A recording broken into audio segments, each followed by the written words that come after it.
Hi guys, while the agreement between the UK and the EU this week eases up some of the friction on the border between GB and the single market, it's very important to remember that Brexit is still very much in place, irrespective of what some Brexiteers are claiming. A small cheesemaker who at the beginning of this disaster had explained how leaving the single market basically shut down demand for his product overnight was invited back onto the BBC to discuss if the new agreement will make life better for him. Spoilers, it will.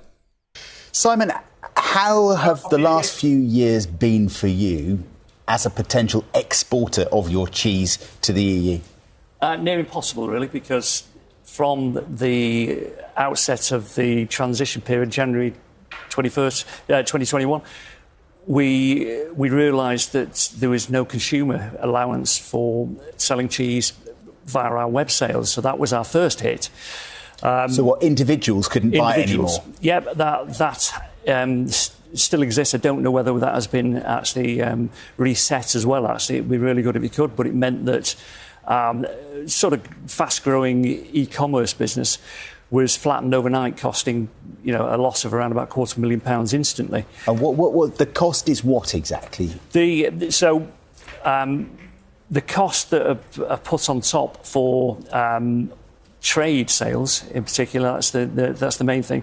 Let's just remember now that consumer is completely off the table. You cannot send a single piece of cheese to anybody in Europe. And for trade, it's the added incumbency of having to have a veterinary check off every consignment with what's called a health certificate, an EHC. So that health certificate was typically £150, £160. There was the paperwork, which could take 2 or 3, 4 hours sometimes to complete. And if there was an inaccuracy, your consignment was sent back. There was the checks, everything going out was stopped and checked. So therefore, the cost of transport rocketed because the carriers were saying, well, you're difficult to deal with. Yeah. Consequently, within 6 to 12 months, our distribution said, I'm sorry, you're just too difficult to deal with.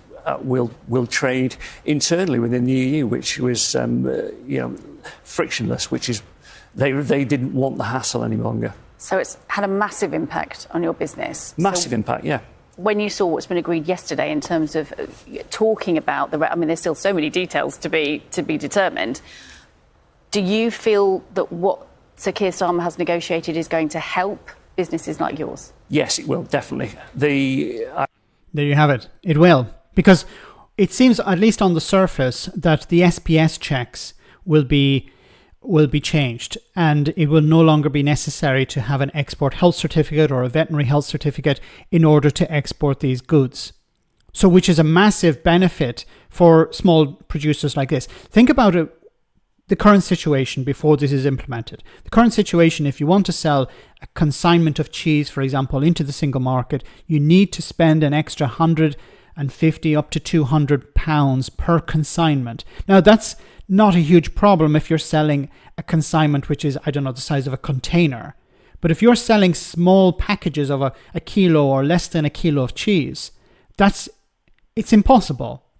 It's impossible to operate within those costs.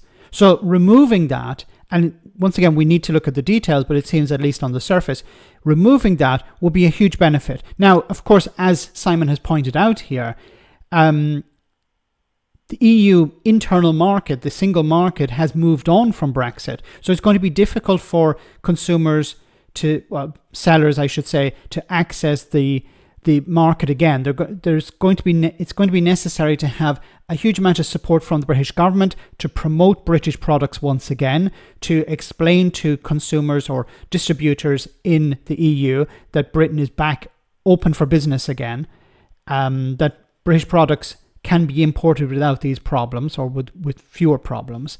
Now remember, this is not Brexit undone. This is just about food. Other products, non-food products, are still having to jump through all these hoops.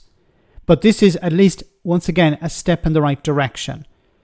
Now, of course, you're not going to hear anything from the Conservatives or Reform UK about this. And this is why it's so important that they are pushed, they are challenged,